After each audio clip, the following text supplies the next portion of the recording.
दर्शक श्रोता मञ्चको सहभागीहरूलाई न्यानो नमस्कारको कोसेली फुकाउँदै दुर्गा साहित्य भण्डार वाराणसीले प्रकाशन गरेको श्रीमद् भगवत गीता नेपाली भाषा टीका पुस्तकको वाचनमा हार्दिक स्वागत गर्न चाहन्छु। वाचनको अघिल्लो भागमा हामीले अध्याय 1 को वाचन गरेका थियौं भने आज अध्याय 2 को वाचन गर्नेछौं। यदि यहाँहरूले अध्याय 1 र सो भन्दा अगाडि गीता महात्म्यको भागको वाचन सुन्नु भएको छैन भने कृपया गरेर माथि आई बटनमा राखिएको यस गीता वाचनको प्लेलिस्टमा गएर श्रवण गर्नुहुन हार्दिक अनुरोध गर्दछु र यहाँहरूको अनुमतिले सुरु गरौं आजको वाचन कार्यक्रम।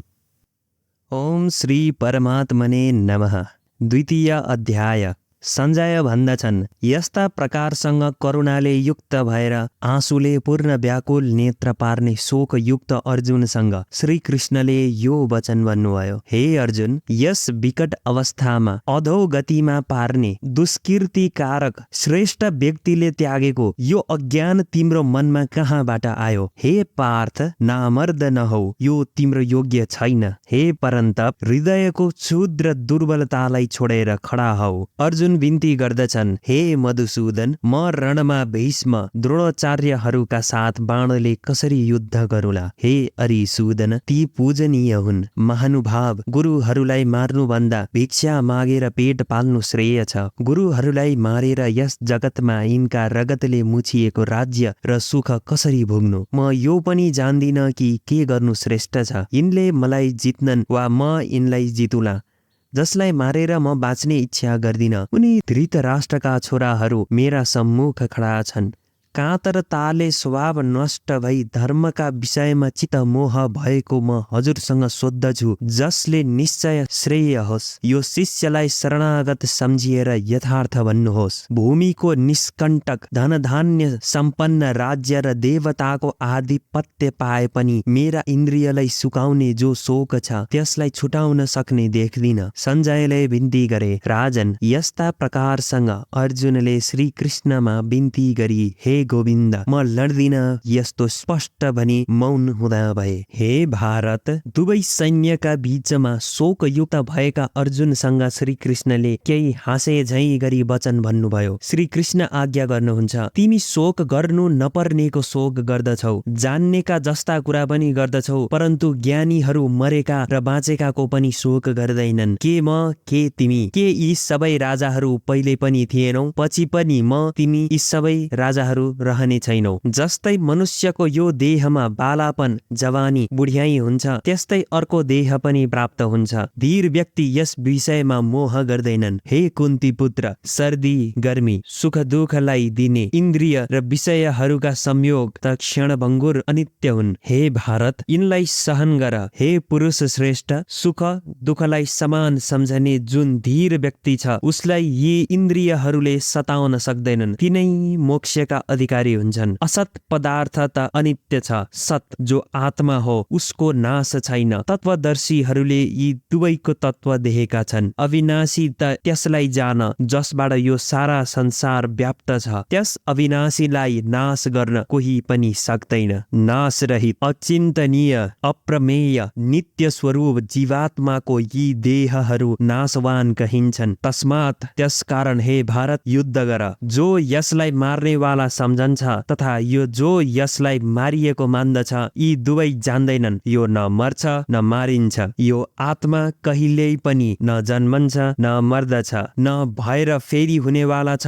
यो जन्मरहित, नित्य र पुरातन छ। देहलाई मार्नाले पनि नाश हुँदैन। हे पार्थ, जो यस आत्मालाई अविनाशी, नित्य, अजन्मा, अविकारी जान्दछ, त्यो व्यक्ति कसरी कसलाई मराउँछ वा मार्दछ।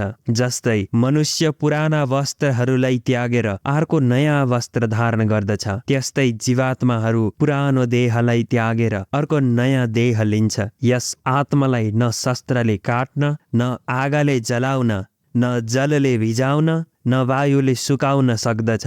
यो आत्मा न काटिने, न डढ्ने, न भिज्ने, न सुक्ने छ।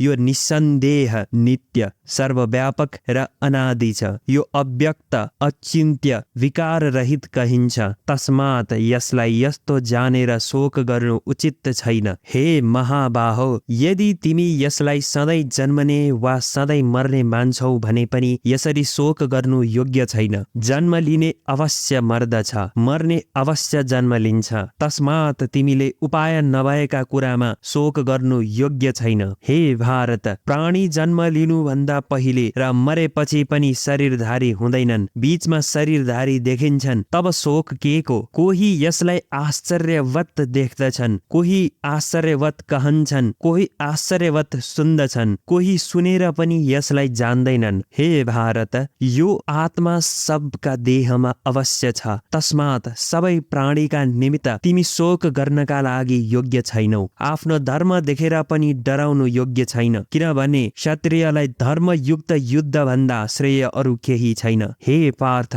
आफै उपस्थित भएको र खुलेको स्वर्गको द्वार रूप यस्तो युद्धलाई पुण्यात्मा क्षत्रियहरूले पाउँछन्। यदि तिमी यस धर्मरूपी संग्रामलाई गर्दैनौ भने स्वधर्म र कीर्ति नाश गरी पापका भोगी हुनेछौ। सम्पूर्ण मनुष्य तिम्रो सदा अपकीर्ति नै गाउनेछन्। अपकीर्ति माननीयलाई मरण भन्दा पनि घटिया हुन्छ।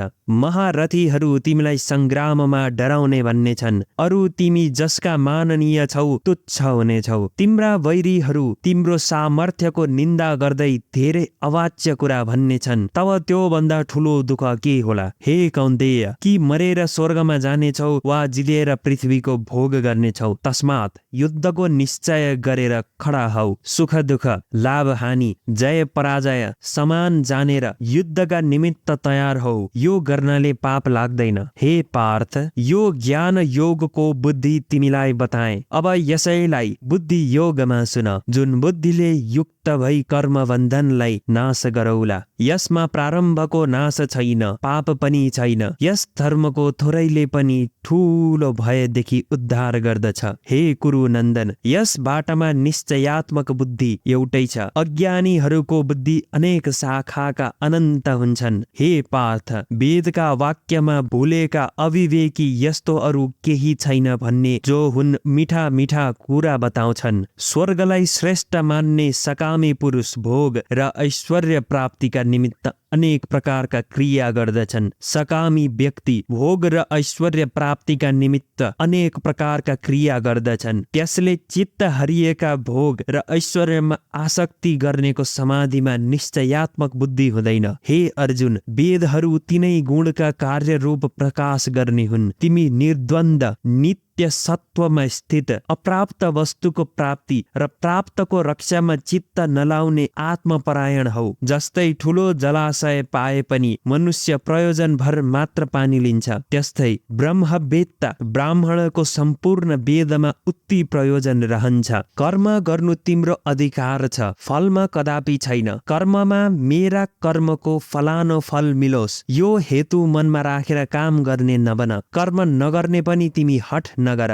योगमा रहेर कर्म गर। हे अर्जुन, सङ्गलाई त्यागिदिँदा काम होस् अथवा नहोस्, सिद्धि असिद्धिमा समान रहनु नै योग भनिन्छ। बुद्धि योग भन्दा कर्म धेरै टाढा छ। बुद्धि योगमा शरण पर, फलका कारणहरू कृपणी छन्। बुद्धिले युक्त भएको मानिस पाप पुण्यलाई त्याग गर्दछ। त्यस कारणले योगैमा लाग। चातुर्य कर्म योग हो। कर्मबाट हुने फललाई त्याग गरेर जन्मनु मर्नुका बन्धनबाट मुक्त भएर कैवल्य पदमा पुग्दछन्। जब तिम्रो बुद्धि मोहको धमिलो पर्दाबाट पार होला, त्यसै बेला तिमी ती कुराहरूबाट विरक्त हुनेछौ जो कोही सुनिसकिएका र केही सुन्नलाई पनि बाँकी छन्। नाना प्रकारका वेद वाक्यहरूले घबराएको तिम्रो बुद्धि जब समाधि बुद्धिमा स्थिर र निश्चय होला, त्यसै बखत यो साम्य बुद्धि रूप योग तिमीलाई प्राप्त हुनेछ। अर्जुनले सोधे, हे केशव, मलाई भन्नुहोस् कि समाधि समाधिस्थ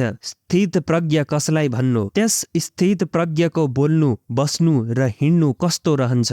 भगवानले भन्नुभयो, हे अर्जुन, जहिले कोही मनुष्य आफ्ना मनका कामना अर्थात् वासनाहरूलाई छोड्दछ र आफै आफ सन्तुष्ट भएर रहन्छ त त्यसलाई स्थित प्रज्ञ भनिन्छ। दुःखमा जसको मनलाई खेद हुँदैन, सुखमा जसको आसक्ति छैन र जसमा प्रेम, डर र रिस छुटेका छन्, त्यसलाई स्थित प्रज्ञ मुनि भन्दछन्। सब कुरामा जसको मन निशङ्क भएको र आइपरेका शुभ अशुभमा सुखी वा खेद पनि छैन, तब त्यसको बुद्धि स्थिर भएको हुनाले त्यो स्थित प्रज्ञ हो भन्नुपर्दछ। जस्तै कछुवा आफ्ना हात, खुट्टा इत्यादि अवयवहरू चारैतिरबाट खुम्च्याउँदछ, त्यस्तै जब कोही व्यक्ति इन्द्रियहरूका शब्द आदि विषयबाट आफ्ना इन्द्रियहरूलाई खिच्दछन्, तब त्यसलाई स्थिर बुद्धि भएको व्यक्ति भन्नुपर्दछ।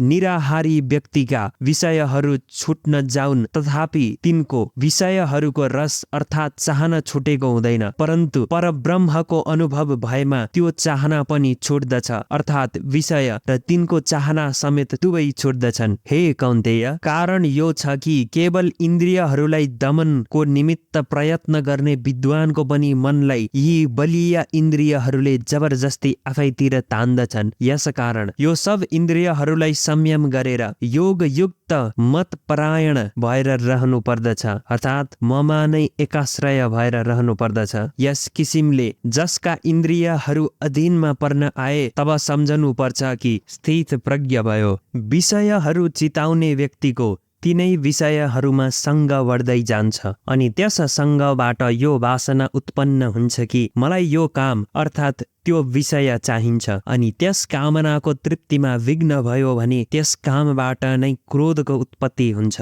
क्रोधबाट सम्मोह अर्थात् अविवेक पैदा हुन्छ, सम्मोहबाट स्मृति विभ्रम पैदा हुन्छ, स्मृति भ्रंशबाट बुद्धि नाशिन्छ, बुद्धि नाशबाट व्यक्तिको सर्वनाश हुन्छ। परन्तु आफ्नो आफ्नो आत्मा अर्थात् अन्तःकरण जसका कब्जामा छ, त्यो व्यक्ति प्रेम र द्वेष हटिसकेको आफ्ना अधीन इन्द्रियहरूले विषयहरूको उपभोग गरोस् तापनि त्यसको मन निर्मल भइरहेको हुन्छ। चित्त प्रसन्न रहनाले त्यसका सबै दुःखहरूको नाश हुन्छ, किनभने जसको चित्त प्रसन्न छ त्यसको बुद्धि पनि तत्कालमा नै ठिक ठाउँमा स्थिर रहन्छन्। अयुक्तको न त बुद्धि हुन्छ न त भावना हुन्छ, न त अशान्तलाई शान्ति हुन्छ, न त अशान्त चित्तवालाको बुद्धि राम्ररी स्थिर हुन्छ। साधन रहित व्यक्तिको बुद्धि हुँदैन, बुद्धि नभए भावना, भावना नभएपछि शान्ति हुँदैन। बिना शान्ति कसरी सुख होस्? मन जो हो त्यो विषयहरूको भोग गर्न इन्द्रियहरूका साथ रहन्छ र बुद्धिलाई खिचेर यसरी लैजान्छ जसरी जलमा वायुले नाउलाई घुमाउँछ। तस्मात् हे महाबाहो, जसले इन्द्रियहरूलाई उनका विषयबाट हटाएको हुन्छ त्यसको बुद्धि स्थिर हुन्छ। समस्त प्राणीहरूको जो रात्रि हो त्यसमा योगी जाग्रत रहन्छ, जसमा सब प्राणी जाग्रत रहन्छन् तत्व जान्ने मुनिको त्यो रात्रि हो। जस्तै परिपूर्ण अचल प्रतिष्ठा भएको समुद्रमा जलहरू प्रवेश गर्दछन्, त्यस्तै जसमा सब काम लीन हुन्छन् त्यो शान्ति पाउँछ। भोगको इच्छा गर्नेलाई त मिल्दैन। जो व्यक्ति समस्त कामनालाई त्याग गरेर निष्प्रिय भई ममता र अहङ्कारलाई छोड्दछ तब शान्ति पाउँछ। हे पार्थ, यो ब्रह्म ज्ञानको स्थिति हो, यो पाएर मोह हुँदैन। अन्त्य समयमा पनि यसमा स्थित भएर ब्रह्म निर्वाण पदमा प्राप्त हुन्छ। ओम तत्सदिति श्रीमद् भगवत गीता सुपनिषत्सु ब्रह्म विद्यायां योग शास्त्रे श्री कृष्णार्जुन संवादे सांख्य योगो नमः द्वितीय अध्यायः। अनि यसरी दोस्रो अध्यायको वाचनको हामी समापनतर्फ आइपुग्दछौँ। यहाँहरूलाई वाचन कार्यक्रम कस्तो लागिरहेको छ? आफ्नो प्रतिक्रिया, सल्लाह र सुझावका लागि कमेन्ट गर्न सक्नुहुनेछ र यदि च्यानललाई सब्स्क्राइब गर्नुभएको छैन भने सब्स्क्राइब गरेर जोडिनु हुन पनि हार्दिक अनुरोध गर्दछु। अब अर्को भागमा हामी अवश्य पनि अध्याय 3 को वाचन गर्नेछौँ। त्यतिन्जेलसम्मका लागि यहाँहरू आफ्नो कल्याण गर्दै रहनुहोला। सबैको जय होस्।